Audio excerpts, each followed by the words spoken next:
튀르키예의 카파도기아라는 이런 지역을 가면 성경에서는 갑바도기아라고 이렇게 부르잖아요.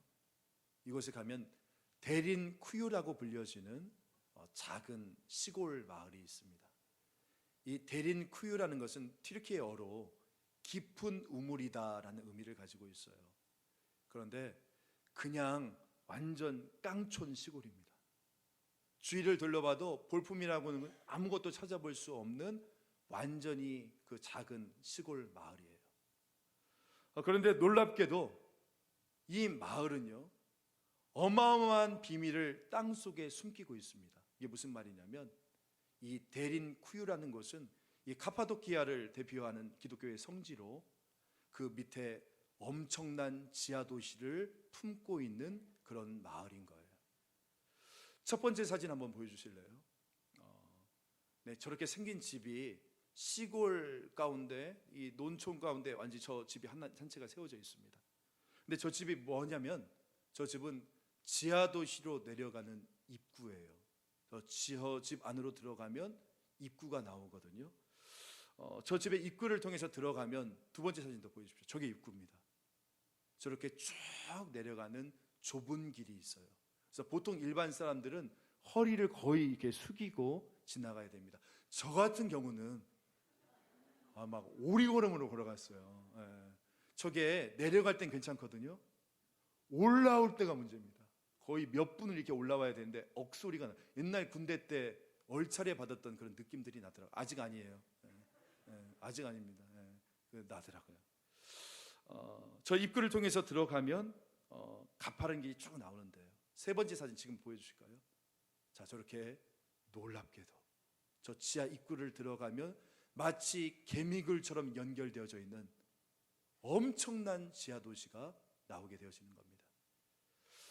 이 지하 도시는 유네스코 세계 문화유산으로 등록되어져 있는 유적지입니다. 6세기경에 만들어졌대요. 총 지하 11층으로 이루어져 있고 지하로 85m가 들어갑니다. 사실은 더 밑으로 들어가면 이게 너무나 길이 꼬여 있어가지고 나올 수가 없어요. 미로처럼. 그래서 85m까지만 공개를 하고 있습니다. 그러니까 굉장히 대단해요. 저 안에 없는 게 없어요. 그러니까 이 곡물 창고로부터 시작해서 사진들 좀 보여주세요. 곡물 창고, 그리고 포도주를 제조하는 공장, 식당, 학교, 예배당. 저게 어디냐면 저게 식당이에요. 지금 식탁 위에 앉아 있거든요. 근데 저 식탁이 쫙 있고 저 안에서 식사를 할 수 있는 저런 공간들이 있는 겁니다. 그러니까 어마어마하게 그 밑에 막 다 연결되어져 있어요. 저 안에 최대 몇 명까지 살 수 있는지 아십니까? 몇 명? 무려 2만 명이 살 수 있다고 얘기합니다. 그러니까 엄청납니다. 야, 저 시대에 이런 규모로 지하에 도시를 건설하게 할 수 있는 것이 이게 가능한 것인가? 이런 생각이 들 정도로 어마어마하게 큰 지하 도시가 그 밑에 숨겨져 있다는 거예요. 자, 그렇다면 왜 저 지하 도시가 만들어졌는가? 바로 하나님을 향한 신앙 때문입니다. 그러니까 6세기경에 이 튀르키예 내에 있었던 기독교인들에 대한 이 무슬림의 핍박이 갈수록 심해지자 하나님에 대한 그 신앙은 지켜야 되겠고, 이에 대한 핍박이 너무나 심해지니까 이 사람들이 선택한 것이 바로 이곳 지하도시 데린 쿠유의 삶이었다는 것입니다. 땅을 파고 그 안으로 들어간 겁니다. 왜요? 하나님 때문에. 하나님을 향한 그 신앙을 지키기 위해서. 그래서 신앙을 지키고자 자발적으로, 이게 중요해요. 자발적으로 이 사람들은 그 땅속으로 들어갔던 거예요. 가이드 하셨던 목사님이 이런 이야기를 하시더라고요. 목사님들, 이곳에 신앙을 지키기 위해서 모여들었던 사람들은 이 어둡고 좁은 지하에서 생활을 하다 보니까 햇빛을 전혀 쬐지 못해서 비타민 B가 부족해 꼽추, 기형, 실명하는 경우가 굉장히 많았습니다. 그런데 이분들은 끝까지 자신들의 신앙을 지켜내기 위해서 이 모든 희생을 기쁨으로 받았습니다 라고 이야기를 하더라고요. 제가 지난 성지순례 때 저곳을 방문하면서 제 휴대폰에 갈무리로 제가 적어놓은 글이 있어서 이 시간에 잠깐 여러분들과 나누고자 합니다. 차라리 개미처럼 살기로 작정한 것일까? 햇빛과 바람을 뒤로하고 신앙을 지켜내기 위해 땅속 그 어둠 속으로 내려간 사람들, 눈은 퇴화하고 등과 손가락이 굽기 시작한 사람들, 어떻게 살았을까? 그 지독한 어둠 속에서 앞사람의 얼굴마저 잘 보이지 않는 그 깊은 어둠 속에서 가쁘게 숨을 몰아쉬며 도대체 어떻게 살았을까? 여러분, 이 사람들이 이 땅 위에 솔로몬의 부귀와 영화, 삶의 편안함들을 다 내려놓았던 것은, 그 모든 것을 내려놓고 그 어두운 땅 속으로, 그 지독한 어둠 속으로 들어갔던 이유는 오직 한 가지였어요. 바로 주님 때문이었죠. 저곳에서 함께 모여서 기도를 하는데 이 마음이 얼마나 울컥하던지요. 과거 그 믿음의 선배들의 일사각오의 정신이 이 마음속에 깊이 느껴졌기 때문이었습니다. 여러분, 로마서 8장에서 바울은 우리에게 이렇게 묻잖아요. 누가 우리를 그리스도의 사랑에서 끊으리요? 환난이나 곤고나 박해나 기근이나 적신이나 위험이나 칼이랴.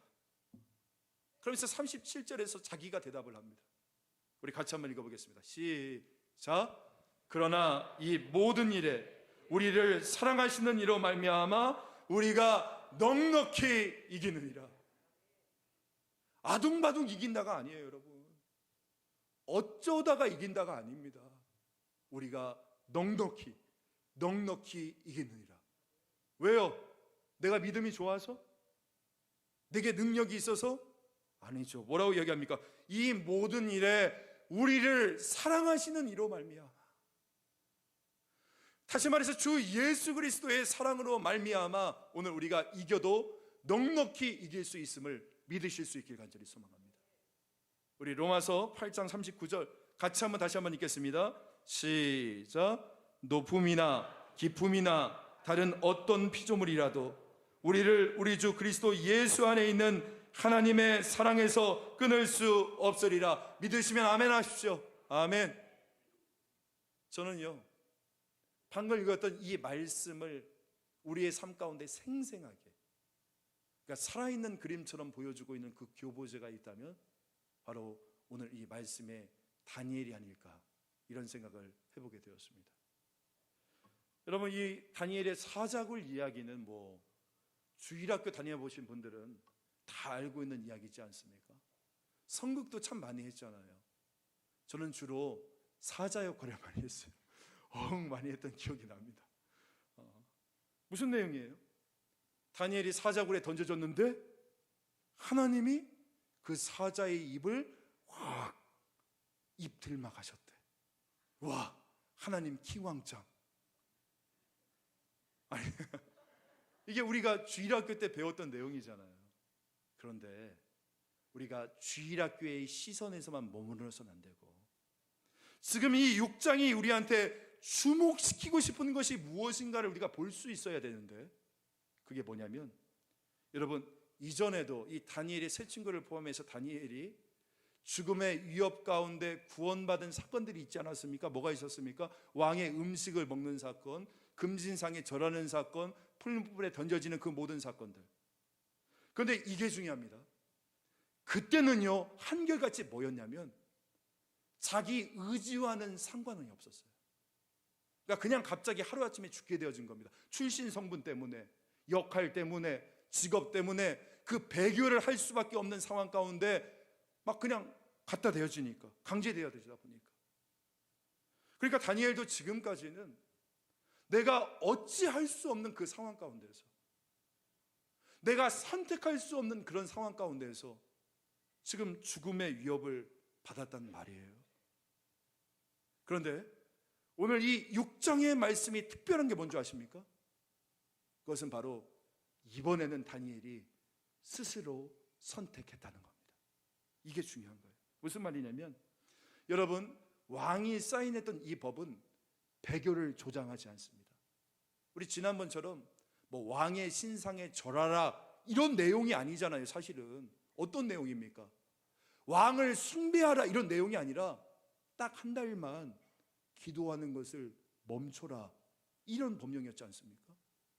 그렇기 때문에 이 다니엘이 딱 한 달 동안만 기도를 잠깐 중단하던가, 아니면 지난주에 제가 말씀드렸던 것처럼 묘수를 발휘해서 창문을 닫고 기도를 하던가, 아니면 혼자 밀실에 들어가서 기도를 하던가, 그러면 아무런 문제도 아무 일도 일어나지 않는 그런 상황이지 않습니까? CCTV도 없던 시대니까 이때는. 그런데 오늘 6장이요, 오늘 저와 여러분에게 말하고 싶은 것이 무엇이냐면, 다니엘 그가 자의적으로, 이게 중요합니다, 자의적으로 그렇게 선택했다는 것을 우리에게 보여주고 있는 것입니다. 여러분, 다니엘은 이 왕의 조서에 담겨있는 내용을 알았어요, 몰랐어요? 다 알았어요. 그리고 그것이 바뀌지 않는 법으로 공포되었다는 것도 알았습니까, 몰랐습니까? 다 알았습니다. 이 모든 것을 다 알고도 이 다니엘은 전혀 요동하지 않아요. 집으로 돌아와서 평소대로 윗방에 올라갑니다. 그리고 예루살렘이 있는 쪽을 향하여 창문을 열고 기도합니다. 그죠? 전에 하던 대로 지금 모든 사람들이 보고 있는 이 상황 가운데에서 창문 열어 제끼고, 지금 파파라치가 다 사진 찍고 있는데 거기서 기도를 하고 있다는 것입니다. 여러분, 이런 생각 들어봤어요? 도대체 이 담대함은 어디서 나오는 것일까? 내가 사자굴에 들어가도 나 충분히 살아나올 수 있을 거라는 확신이 있었기 때문이었을까요? 그런 것 같진 않아요. 여러분, 다니엘은요, 이제 순교를 결정한 것이 절대 아닙니다. 다니엘은 지금까지 거쳐왔던 그의 삶 전체가 순교였어요. 긴 인생 속에서 다니엘은 늘 순교하며 살아왔던 것입니다. 그래서 막상 지금 이렇게 순교의 위협이 닥쳐도 지금 이렇게 당당하게 그 순교를 마주할 수 있었던 것은 아닐까, 한번 이런 생각을 해보게 되었습니다. 여러분, 다니엘은요, 일상의 순교를 날마다 감내했던 사람이었어요. 그래서 보면 이 다리오 왕이 다니엘을 설득하려고 시도조차 하지 않아요. 시도조차 하지 않습니다. 왜? 모두가 다 알고 있거든. 다른 건 몰라도 이 다니엘은 절대 신앙의 부분에 있어서는 그 어떤 설득도 통하지 않는다. 모두가 다 알고 있어요. 이 다니엘은 신앙을 위해서라면 기꺼이 사자굴이라도 들어갈 것이다. 이 모든 것을 이미 다 알고 있다니까요. 주 안에서 사랑하는 성도 여러분, 신자의 삶이란 무엇이라고 생각하십니까? 여러분, 신자의 삶이 뭘까요? 저는 이렇게 생각해요. 신자의 삶은 순교를 수없이 쌓아가는 삶이다. 저는 그렇게 말씀드리고 싶습니다. 여러분, 순교가 뭡니까? 순교. 이건 단순히 죽는 것을 말하는 것이 아니에요. 순교란 우리 주님 때문에 여러분이 지금 포기하고 있는 그 모든 것을 총칭하는 것입니다. 그러니까 지금 여러분이 주님께 내어드리는 이 시간, 내가 기회를 포기하는 것, 내가 물질을 드리는 것, 여러분, 이 모든 것이 다 작은 순교인 거예요. 그리고 이 작은 순교가 쌓이고 쌓여서, 여러분 기억하십시오, 우리의 삶 전체가 하나님 앞에 순교가 되어지는 것입니다. 따라서 여러분, 한순간에 멋지게 이루어지는 그런 단번의 순교 꿈꾸지 마세요. 그런 거 없어요. 없어. 우리 이렇게 생각할 때 있지 않습니까? 만약에 내가 주기철 목사님처럼 순교가 요구되어지는 상황이 온다면 내가 과연 순교할 수 있을까? 여러분 어떠세요? 나는 가능하다. 손 한번 들어보세요. 얼굴 닦으시는 거예요? 손 올리는 게 아니라. 저도 자신이 없습니다, 여러분. 그런데 여러분, 여러분들께 권면합니다. 오늘 그리고 지금 여러분의 삶에서 이 날마다 순교의 삶을 미분해서, 미분이 뭐예요? 작게 나눠서 그 작은 순교의 삶을 살아낼 수 있는 저와 여러분 되어지길 원합니다. 그런데 저는 믿어요. 그 작은 우리의 순교의 삶들이 쌓여서 마침내 여러분의 삶 전체가 순교가 되어질 바로 그날이 우리 가운데 다가오게 되어질 줄 믿습니다. 주님께 드려드리는 시간, 주님께 드려드리는 나의 모든 기회, 나의 물질, 나의 삶 전체, 이 모든 것이 쌓여서 여러분 인생 자체가 하나님께서 기뻐 받으시는 그 제물 되어지기를 주 예수의 이름으로 간절히 소망합니다. 다리오 왕은 이제서야 비로소 이 신하들의 음모의 실체를 파악하지 않습니까? 이제서 깨닫습니다. 야, 이 자들이 나를 높이기 위해서 이 법령을 만들 줄 알았더니 알고 보니까 다니엘을 제거하기 위해서 이 법을 만들었구나. 앞불사 속았다. 우리 14절 말씀 같이 한번 읽어볼까요? 14절 시작. 왕이 이 말을 듣고 그로 말미암아 심히 근심하여 다니엘을 구원하려고 마음을 쓰며 그를 건져내려고 힘을 다하다가 해가 질 때에 이르렀더라. 다리오가요, 다니엘을 살릴 수 있는 방법을 백방으로 찾습니다. 왜냐하면 아무리 왕이라고 해도 명분이 있어야 되거든요. 제가 말씀드렸잖아요. 페르시아 법은 왕이 한번 사인하고 나면 결코 고칠 수가 없습니다. 왜? 왕은 신이니까. 신이 실수할 수가 없지 않느냐, 이게 논리였거든요. 그래서 명분이 필요해요. 명분이. 이 다니엘을 살리기 위해서는. 그런데 명분이 없는 거예요, 지금. 그렇게 이제 다리오 왕은 처절한 심정으로 이 다니엘을 사자굴로 내어주잖아요. 16절 말씀, 16절도 같이 읽겠습니다. 시작. 이에 왕이 명령하매 다니엘을 끌어다가 사자굴에 던져넣는지라. 왕이 다니엘에게 이르되 내가 항상 섬기는 너의 하나님이 너를 구원하시리라 하니라. 네가 항상 섬기는 너의 하나님이 너를 구원했으면 좋겠다. 너를 구원해 주기를 원한다. 여러분, 이게 다리오 왕이 가지고 있는 마지막 희망이었을 거예요. 아마 자기는 아무것도 할 수 없으니까 하나님이 너를 구원해 주기를 원한다. 근데 우리의 질문이 뭐냐면, 지금 너의 하나님, 다시 말해서 다니엘의 하나님은 어디 계시냐는 거예요. 지금 일이 이렇게까지 진행되어지고 있는데, 지금 다니엘이 사자굴까지 던져졌는데 하나님은 과연 지금 어디 계시는가? 오늘 이 6장은 우리에게 이 질문을 던지고 있는 거예요. 여러분, 하나님은 과연 어디에 계십니까? 여러분, 하나님은 이 모든 과정을 다 지켜보고 계셨어요. 물론 오늘 본문만 보면 하나님은 정말 아무 일도 안 하는 것처럼 보이지 않습니까? 그렇잖아요. 정적들이 다니엘을 제거하기 위해서 계획을 짜는 것도 이미 다 알고 계셨을 텐데 그 음모를 막지 않으십니다. 이 어리석은 왕이 속아 넘어가는 것을 다 보시면서도 그냥 두십니다. 심지어는 지금 다니엘이 사자굴에 던져짐을 받았는데도 그냥 가만히 두시잖아요. 여러분 하나님이 어때 보여요? 여러분 하나님 바라볼 때 어때 보입니까? 침묵하시고 숨어 계시는 분처럼 보이지 않습니까? 그런데 여러분, 이것은요, 이 다니엘서 전체가 지금 반복적으로 우리에게 보여주고 있는 하나님의 일면이에요. 바로 숨어 계시는 하나님. 계속해서 보실까요? 계속해서 보시면 뒤늦게 자기가 속은 것을 알았어요, 이 왕이. 그러자 이 다리오 왕이 어떻게 하는 줄 압니까?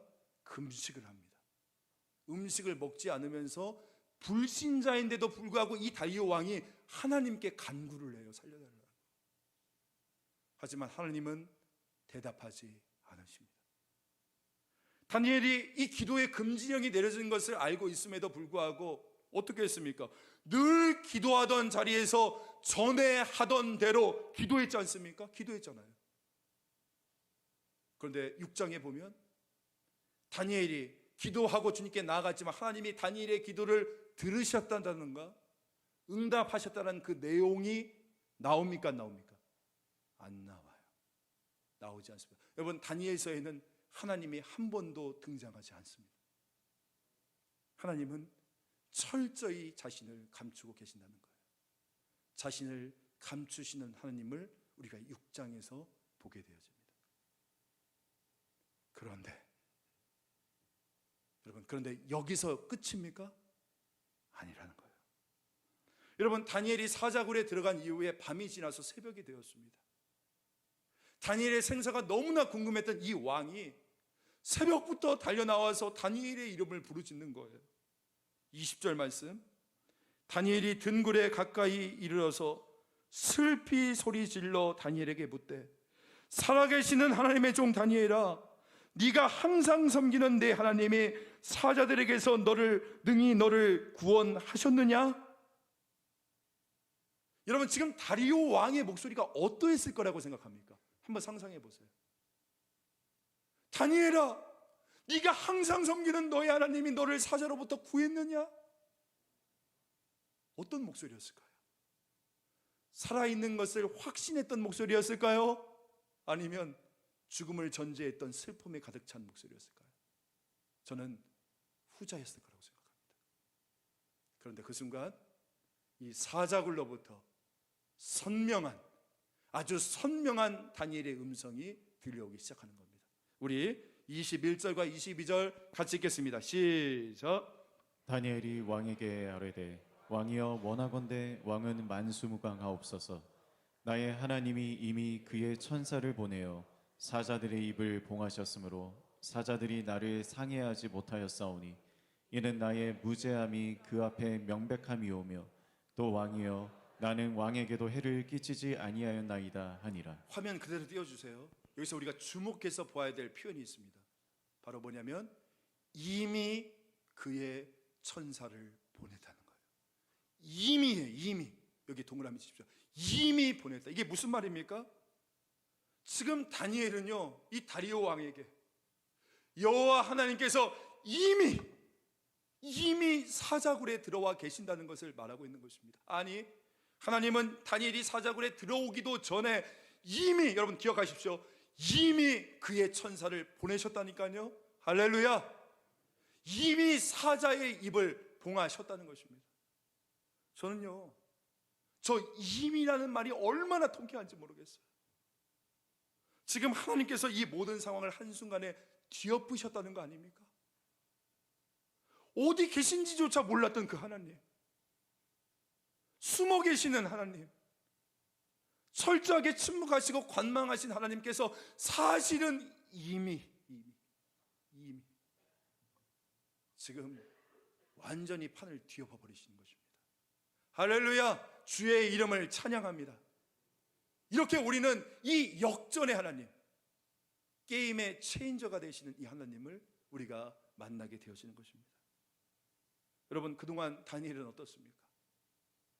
과연 하나님이 존재하는지조차 확인조차 되기 힘든 그런 상황 가운데 계속 이어졌잖아요. 느부갓네살에 의해서 유다는 망했어요. 하나님이 임재하고 계신다는 예루살렘 성전은 다 불타버렸습니다. 이 거대한 제국 속에서 흩어져 버린 이 유대 백성들, 어떤 소망을 마음속에 품을 수 있었을까요? 마치 수많은 기도가 다 땅에 떨어지는 것만 같았을 거예요.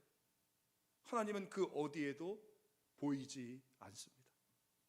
자, 그런데 이런 절망하는 우리에게 다시금 주먹을 불끈 쥐고 소망을 갖게 하는 표현이 있는데, 그게 바로 뭐라고요? 바로 이미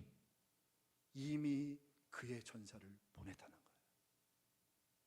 여러분, 이 말은 무슨 뜻입니까? 하나님이 여전히 이 땅을 컨트롤하고 계신다는 거예요. 하나님께서 이 모든 상황들, 특별히 여러분 각자의 모든 상황을 이미 아시고 이미 당신의 구원의 계획을 실행하고 계신다 믿으시기 간절히 소망합니다. 주 안에서 사랑하는 성도 여러분, 하나님은 이 땅을 통치하고 계십니다. 여전히 통치하고 계십니다. 지금 내 눈에 보이지 않는 것 같지만 우리 하나님은 지금 여기 계십니다. 아무런 말씀도 없고 아무런 일도 행하지 않는 것처럼 보이지만 이미 하나님은 나를 위하여 일을 행하고 계신다니까요. 그분의 때에 그분의 방식으로 말이죠. 그때 우리는 감탄하게 되어질 것입니다. 아, 하나님이 나를 위하여 이미 일하시고 계시는구나. 여러분 혹시 지금 사자굴 속에 들어가 계십니까?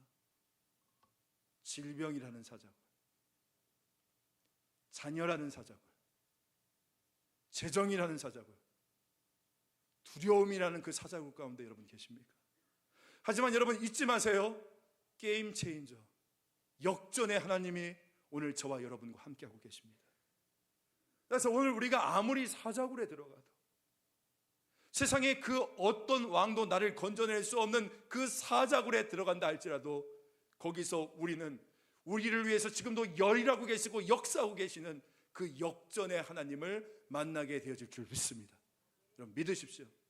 그 하나님이 지금 이 순간에도 여러분을 위해서 일하고 계시고 여러분을 구원해 주실 줄 믿으실 수 있기를 간절히 소망합니다. 마지막으로 여러분, 제가 오늘 이 6장을 보면서 생각해 보니까 오늘 이 말씀에 나오는 이 다니엘의 삶이 예수님의 삶을 정확하게 상징하고 있습니다. 그러니까 한마디로 다니엘은 예수님의 예표라는 거예요. 예표. 그러니까 이 두 사람, 이 두 분과의 연관성이 굉장히 깊거든요. 여러분, 예수님과 다니엘의 공통점이 있어요. 먼저 뭐가 있냐면, 첫 번째, 예수님과 다니엘은 둘 다 똑같이 엄청난 모함을 당했지 않습니까? 그렇죠? 다니엘은 페르시아 관료들에게, 그리고 예수님은 유다 종교 지도자들에게. 또한 다음으로 예수님과 다니엘은 둘 다 똑같이 기도한 후에 잡혀가셨잖아요.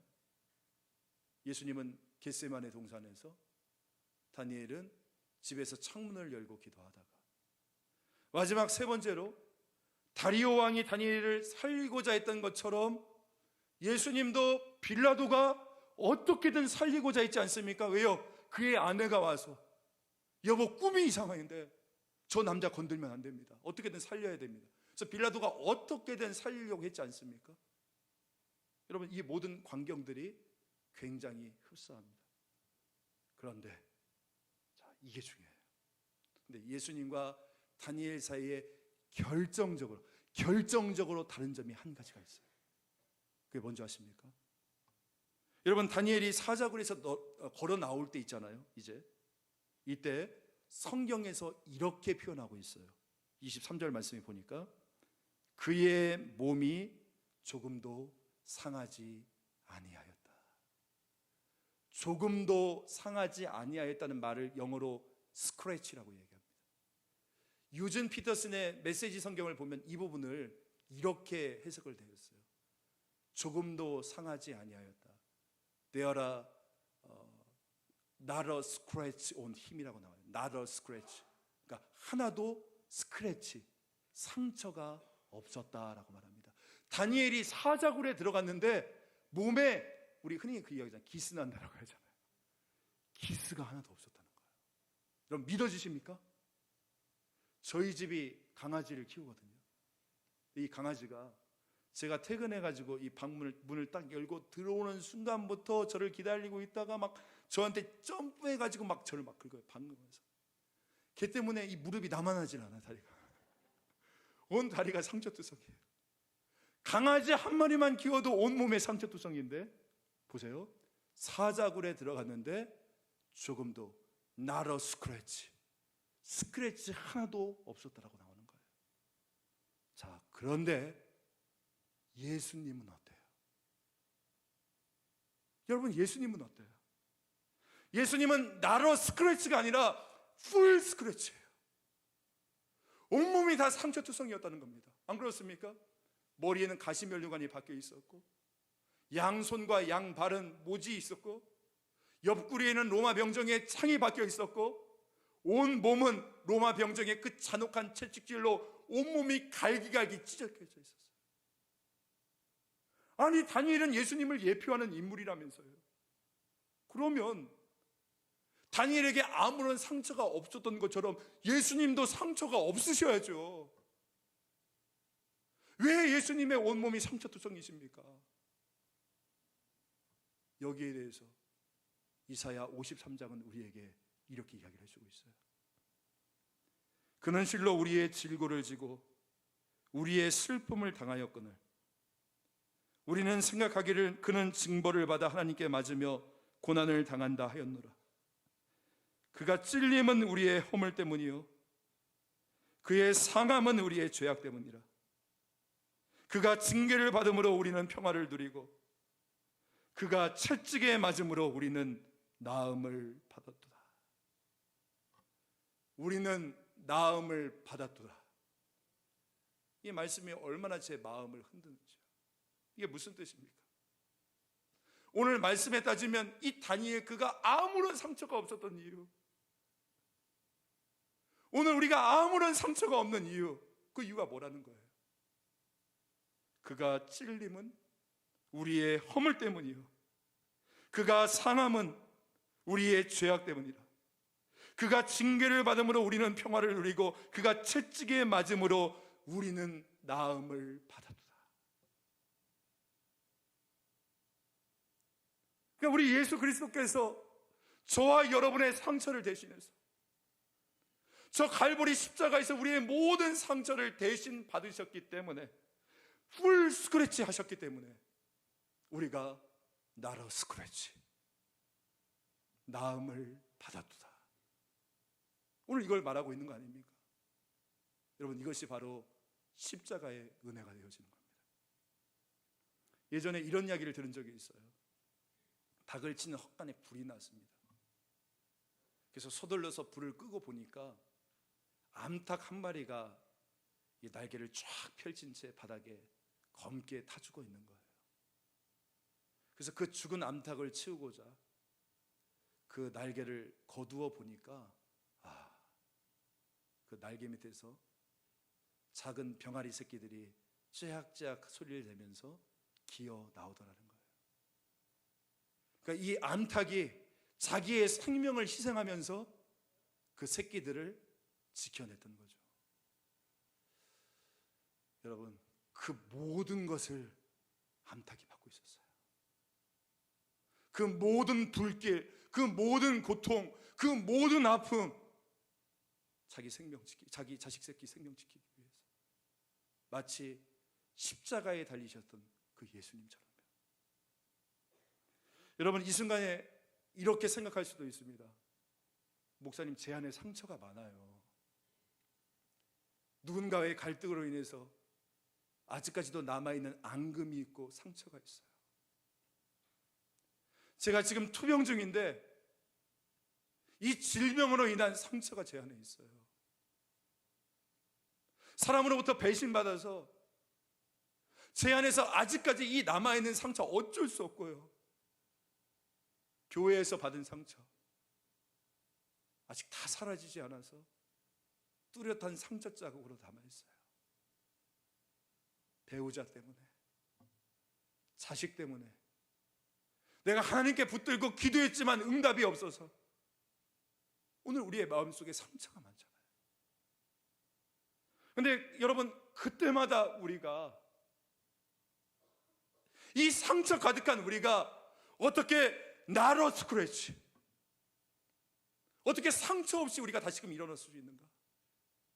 어떻게 우리가 나음을 받을 수 있단 말입니까? 그것은 바로 예수 그리스도께서 우리를 하나님 앞에 완전한 신부로 설 수 있도록, 저 천국의 영광의 자리에 오늘 저와 여러분이 아무런 상처 없이, 점도 없이, 흠도 없이 완벽한 신부로 입성할 수 있도록 그 예수님이 십자가에서 그 모든 하나님의 진노와 심판을 자기가 몸소 받으셨기 때문 아니겠어요? 예수님이 풀 스크래치 하셨기 때문에 우리가 나라 스크래치, 아무런 상처가 없는 것입니다. 그러므로 여러분, 혹시 지금 여러분의 마음이 상처투성이십니까? 고난의 세파 가운데 내 인생이 스크래치로 가득하세요. 그러면 여러분, 십자가의 예수님 바라보십시오. 믿음의 주요, 나를 온전케 하시는, 나를 온전케 하시는 예수님을 바라볼 수 있기를 간절히 소망합니다. 그 십자가에 달리신 예수님을 바라볼 때에 여러분의 모든 상처와 아픔과 고통을 우리 주님께서 대신 짊어주실 줄 믿습니다.